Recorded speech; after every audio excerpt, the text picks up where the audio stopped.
Hollywood's golden age created unforgettable television icons. Audiences admired strong fathers, dependable authority figures, and charming entertainers who seemed perfectly at home in front of the camera. Yet behind many of those familiar faces existed a painful reality. The same industry that celebrated them often discouraged them from living openly and honestly. For countless performers, survival meant maintaining a double life. Studio pressure, network expectations, and the social attitudes of the 1950s, 1960s, and 1970s left little room for personal truth. Some protected lifelong relationships in silence. Others avoided discussing their private lives altogether. A few eventually found the courage to speak openly, while many never received that chance. These are not stories of scandal. They are stories of sacrifice, resilience, and the hidden cost of fame. One of the earliest examples was Richard Deacon, whose calm and respected television image concealed a far more private struggle.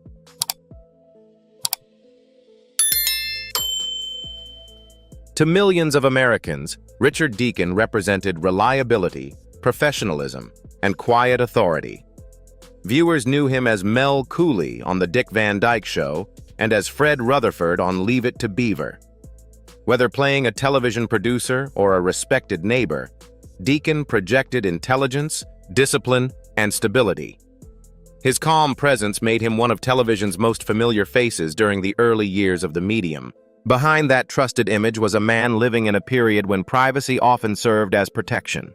During the 1950s and 1960s, networks promoted traditional family values and expected performers to avoid personal revelations that might challenge public expectations.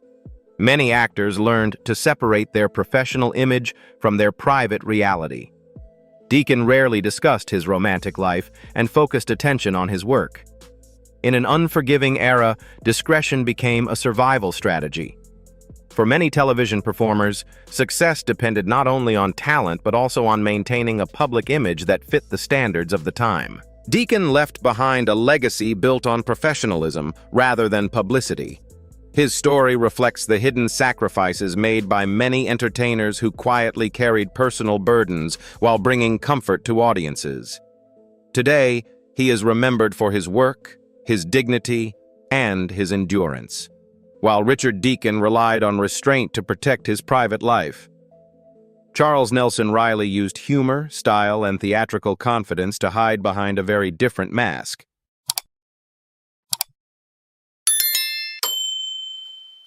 Charles Nelson Reilly became one of television's most unforgettable personalities through quick wit, colorful scarves, and a theatrical style that felt entirely his own. Millions knew him from Match Game, where his sharp timing and expressive reactions often stole the spotlight. He was funny, elegant, unpredictable, and instantly recognizable. For viewers at home, Reilly represented a kind of fearless entertainment that brightened American television and made every appearance memorable. But that public brightness existed inside strict cultural limits. During the 1960s and 1970s, network television often allowed flamboyance as comedy while avoiding honest conversations about personal identity. Reilly could be expressive on camera, yet the industry still expected ambiguity away from the spotlight. Openly discussing sexuality could damage careers, sponsorships, and public acceptance. Like many performers of his generation, he learned to turn humor into protection. Every joke carried timing, intelligence, and sometimes hidden agony. His double life was not about deception, but survival in an unforgiving era shaped by fear, gossip, and social expectations. In later years, Reilly spoke more openly about his life and the pressures surrounding performers like him. His legacy reaches beyond laughter. He showed that individuality could survive even when honesty had to wait. Many viewers remember both his talent and resilience. While Charles Nelson Reilly used humor and color as a shield, George Takei would eventually transform silence into public courage.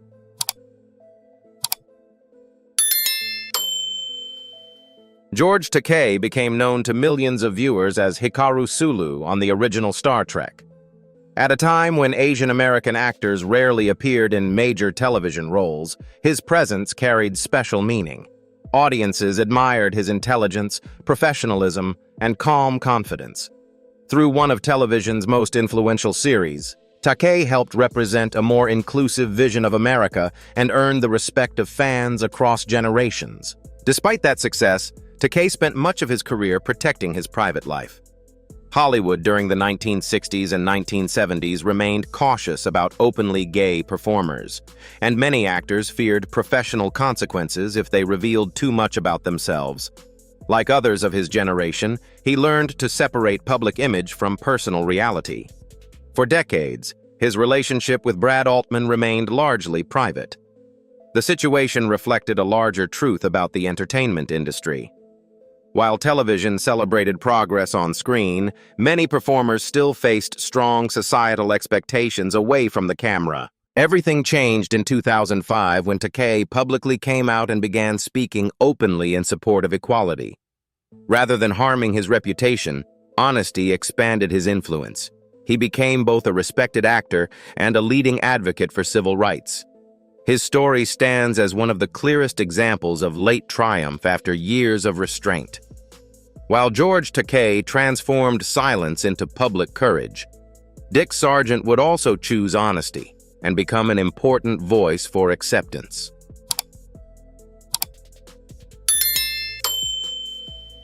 Dick Sargent became a familiar face to television audiences through his role as Darren Stevens on Bewitched. Although he joined an established series, he quickly earned viewers' affection with his warmth, professionalism, and dependable screen presence. For many Americans, Sargent represented the ideal television husband. His friendly image and steady performances helped make him one of the most recognizable sitcom actors of the period. Away from the cameras, life was more complicated. During the 1960s and 1970s, many performers faced strong pressure to protect their public image. Networks, sponsors, and social expectations often discouraged openness about private matters. Like numerous actors of his generation, Sargent rarely discussed his personal life in public. The choice reflected the realities of the era.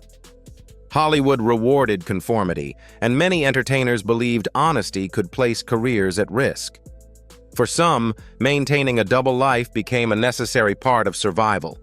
The pressure often followed performers throughout years of success. In 1991, Sargent publicly came out on National Coming Out Day. Rather than stepping away from public attention, he supported equality and encouraged greater understanding. His decision transformed him into a symbol of dignity and courage. His example reassured others struggling with acceptance and identity. While Dick Sargent eventually chose openness after years of silence, Jim Nabors found happiness through a quiet relationship protected for decades from public view.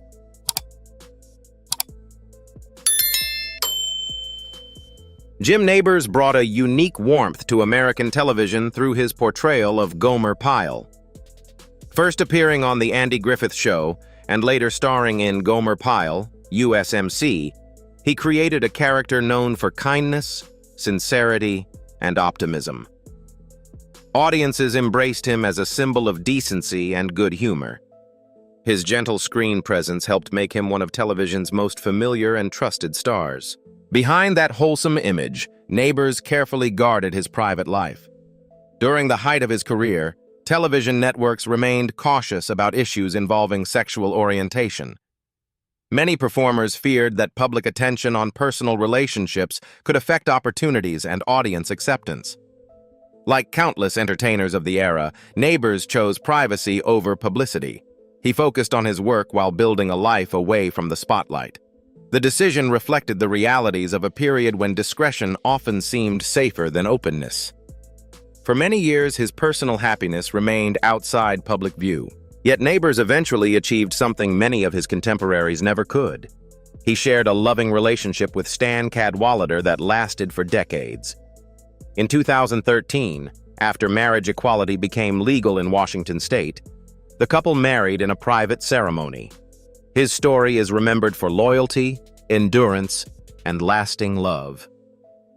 While Jim Nabors found peace through a lifelong partnership, Paul Lynde hid personal struggles behind laughter and one of television's sharpest comic masks.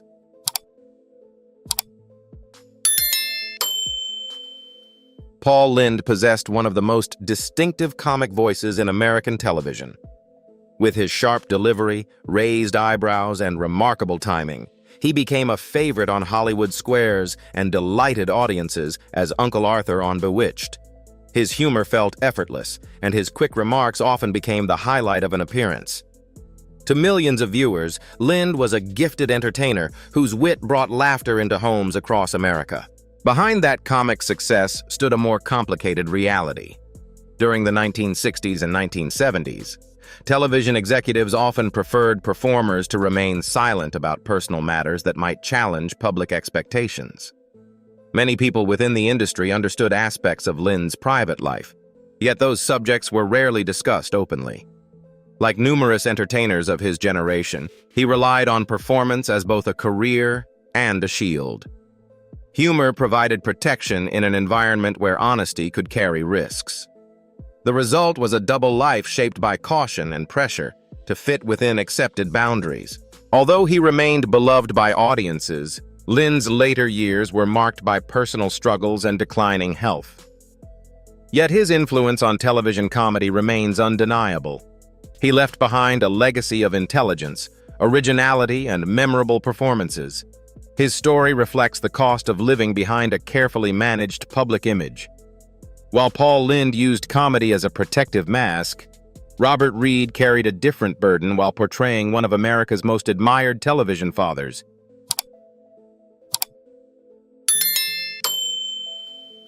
Robert Reed became part of television history through his role as Mike Brady on The Brady Bunch.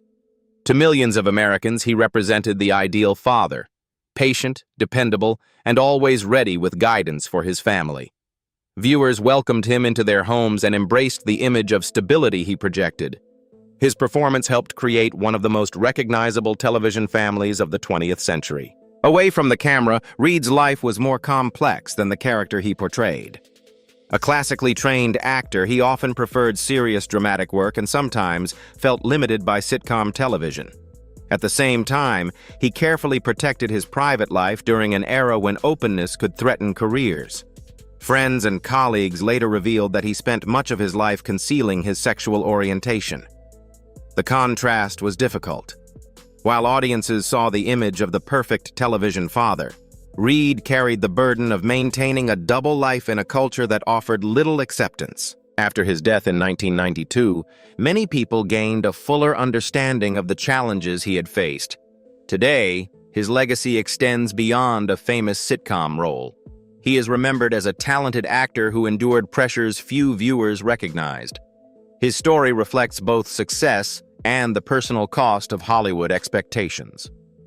While Robert Reed hid behind television's most famous family image, Raymond Burr protected an equally private life behind one of television's most respected authority figures.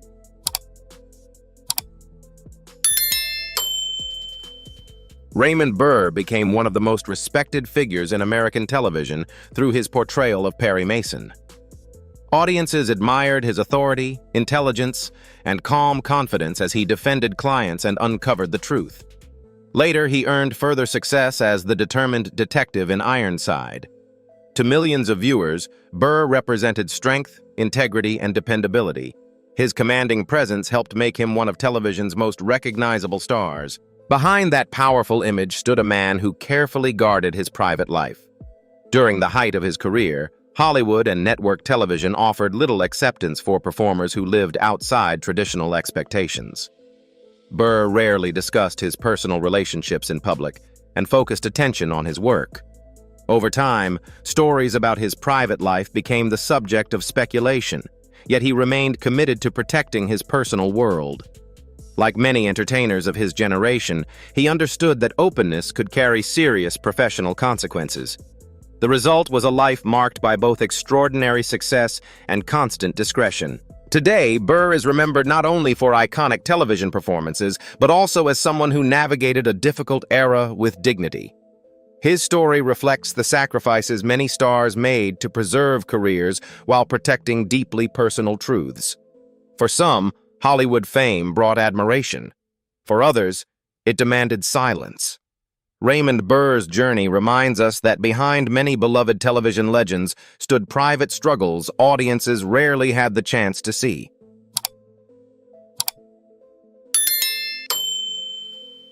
The lives of Richard Deacon, Charles Nelson Riley, George Takei, Dick Sargent, Jim Nabors, Paul Lynde, Robert Reed, and Raymond Burr remind us that television history is also human history. Behind familiar faces and beloved characters were people carrying private burdens that audiences rarely saw. Some protected lifelong relationships. Others waited years before speaking openly about their experiences. Each faced pressures created by an era that often demanded silence instead of honesty. Yet their stories are remembered not because of secrecy, but because of resilience, dignity, and perseverance. Their journeys reveal that true strength was not found in the characters they portrayed on screen. It was found in their ability to endure difficult circumstances while continuing to inspire millions of viewers. Do you think Hollywood has truly become more accepting than the industry these stars experienced? Thank you for watching Hollywood and 268. Please subscribe, share, and join us for more stories from classic Hollywood. The men and women we remember from classic television understood something fundamental about public life. Every era creates its own stage, and every stage asks performers to present a version of themselves to the world. For Richard Deacon, Raymond Burr, and their contemporaries, that stage was the television screen. Today, the stage often extends far beyond film and television. It includes social media, public appearances, and some of the most prestigious cultural events in America. And when artists, celebrities, and public figures gather beneath the lights of Lincoln Center, the performance does not end when they step off the stage. In many ways, it is only just beginning. There is an old saying in show business: the stage reveals everything. Talent, confidence, insecurity, ambition, and sometimes even fear. While ballet dancers spend years perfecting every movement under the spotlight, celebrities walking a red carpet face a different kind of performance. Their costumes become their language. Their appearance becomes their story. That is what makes the New York City Ballet Spring Gala such a fascinating event every year. Held at Lincoln Center in New York City, the gala is far more than a glamorous evening. It is a celebration of artistic excellence and an important fundraiser supporting one of America's most respected cultural institutions. Yet even in a room dedicated to art, beauty, and creativity, the pressure to make an unforgettable impression remains immense. Some guests arrived looking as though they had stepped directly from a dream. Others struggled to match the elegance and theatrical spirit of the occasion. And perhaps that contrast is what makes fashion so captivating. It reflects not only what people wear, but how they see themselves in the world. Today, here at Hollywood and 268, we're taking a closer look at the most memorable fashion moments from the 2026 New York City Ballet Spring Gala. We'll explore the artistry, the symbolism, and the choices that made certain looks soar above the rest. Tell me in the comments which fashion look shocked you the most. Let's begin our journey.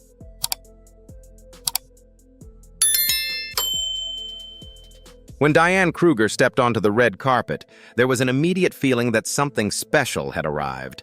Look at this photograph for a moment. Notice the movement, the color, and the remarkable balance between fantasy and sophistication.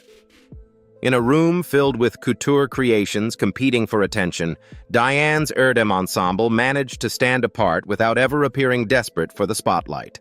The look featured a soft pink and blue embellished bralette, paired with a dramatic multicolored ostrich feather skirt from Erdem's Fall 2026 collection. At first glance, it felt whimsical, but the longer you studied it, the more details emerged. The delicate embroidery across the bodice introduced sparkle and texture, while the pastel tones created an ethereal quality. Yet the true star was the feathered skirt. Every step created movement reminiscent of a ballet performance itself. The feathers seemed to float around her, creating a visual rhythm that felt perfectly aligned with the evening's theme. What makes Diane such a compelling red carpet presence is her understanding of restraint. Many celebrities believe bigger automatically means better. Diane understands that elegance often comes from knowing when to stop. Notice how understated her accessories were. The jewelry never competed with the garment. The shoes complemented rather than distracted. Every decision felt intentional. There is also something deeply nostalgic about this appearance. It recalls an era when Hollywood stars such as Audrey Hepburn could command attention through refinement rather than excess. Diane's look embraced modern creativity while maintaining timeless grace. Perhaps that is why the outfit resonated so strongly. It didn't simply showcase fashion. It told a story about artistry, movement, and confidence. In a gala celebrating ballet, that feels entirely appropriate. Without question, Diane Kruger delivered one of the most memorable looks of the evening.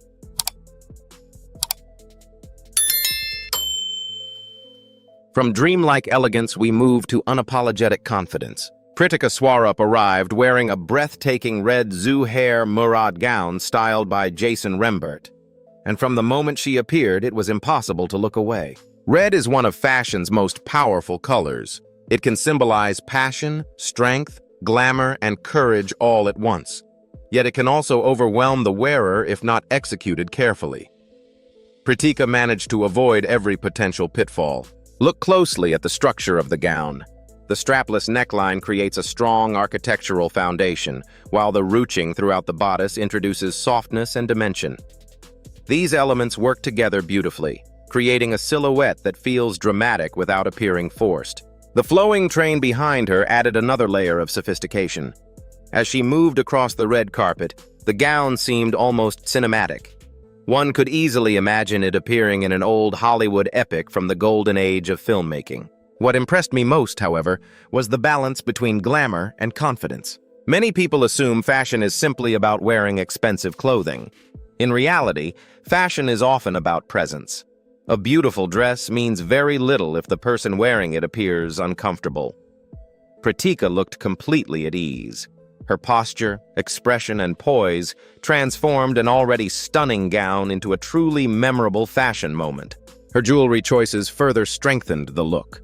Rather than layering excessive accessories, she selected pieces that enhanced the gown's elegance without overwhelming it. There is something refreshing about seeing a celebrity embrace classic red carpet glamour in an era often dominated by shock value. Pritika reminded viewers that confidence and sophistication remain timeless. By the end of the evening, her appearance stood as one of the clearest examples of how traditional glamour can still feel modern, exciting, and unforgettable.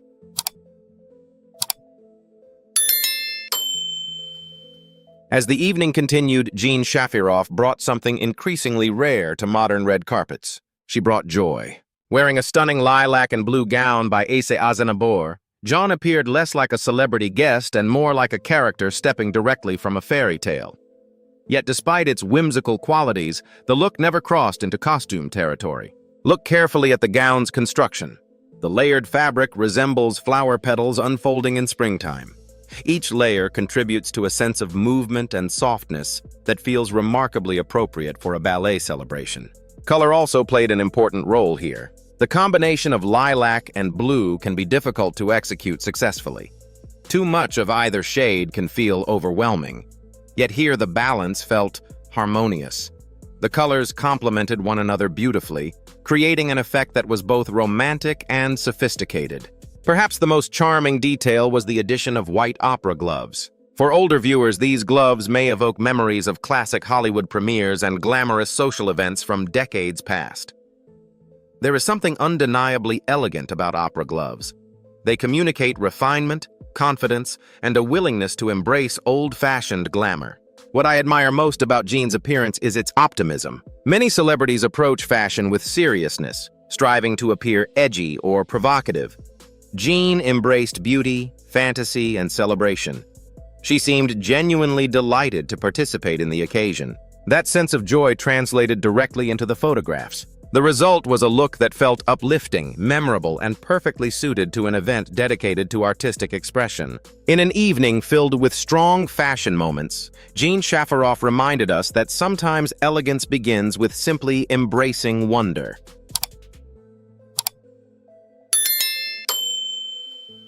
Some red carpet looks are beautiful, others become works of art. Afia Bennett's appearance belonged firmly in the second category. The model arrived wearing a spectacular black embellished couture creation by Rahul Mishra. And immediately the conversation shifted from fashion to artistry. This was not a dress designed merely to flatter. It was designed to inspire. Take a moment to study the details. The sculptural neckline creates an almost celestial effect, while the intricate embellishments shimmer like distant stars scattered across a midnight sky. Layer upon layer of carefully crafted fabric adds depth and dimension, encouraging viewers to continue discovering new details with every glance. Fashion and ballet share a common purpose. Both seek to transform the ordinary into something extraordinary. Both rely upon movement, emotion, and imagination, and Afia's gown captured that spirit perfectly. What made the look particularly successful was the way she carried it. Highly artistic garments can easily overpower the wearer, yet Afia never disappeared beneath the design. Instead, she became part of the artwork itself. The silhouette appeared perfectly tailored to her frame, highlighting her natural elegance while allowing the craftsmanship to take center stage. If there was one small styling adjustment that might have elevated the look even further, it would have been a more structured updo. Such a hairstyle could have showcased the remarkable neckline more effectively. Still, that observation feels minor when compared to the overall impact. In a world where celebrity fashion often prioritizes trends, Afia chose creativity. She chose imagination. She chose artistry. And because of that, she delivered one of the most visually fascinating appearances of the entire evening.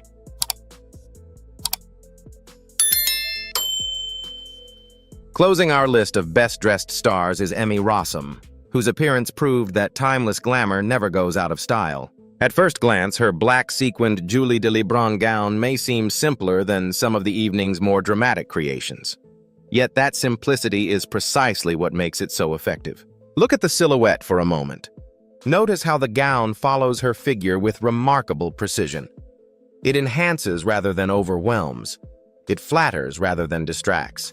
That level of refinement is surprisingly difficult to achieve. The black sequins create a luxurious shimmer that catches the light beautifully without becoming excessive.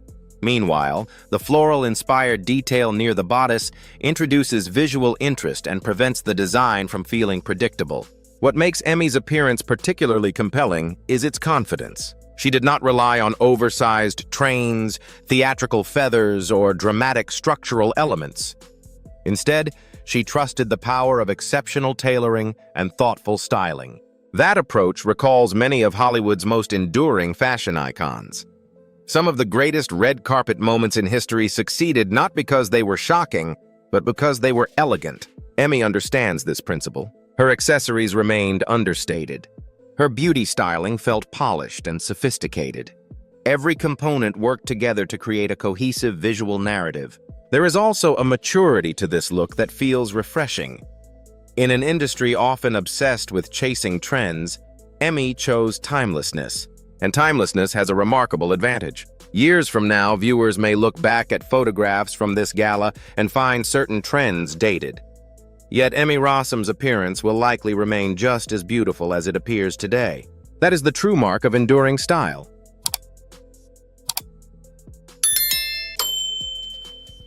Fashion is often most successful when it creates harmony between the garment and the person wearing it. Unfortunately, Hari Neff's appearance struggled to find that balance. At first glance, the cream-colored taffeta gown appeared promising.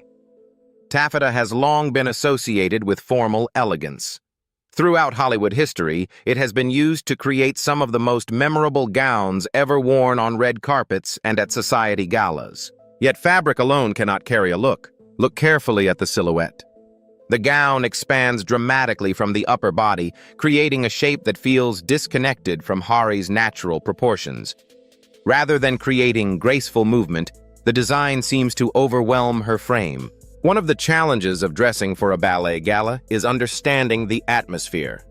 Ballet celebrates fluidity, precision, and beauty in motion. Successful fashion choices often echo those same qualities. This gown, however, felt unusually rigid. The pale cream color also presented difficulties. Instead of bringing warmth and radiance to Hari's appearance, it appeared to wash out some of her natural features under the bright lights of the red carpet. What makes this choice disappointing is not a lack of ambition. In fact, ambition is clearly present. The designer attempted to create something dramatic and unconventional. But fashion is much like ballet itself. Every movement must serve a purpose. Every line must contribute to the overall composition. Here, the individual elements never quite came together. Hi everyone, thanks for watching. I hope you have a wonderful day.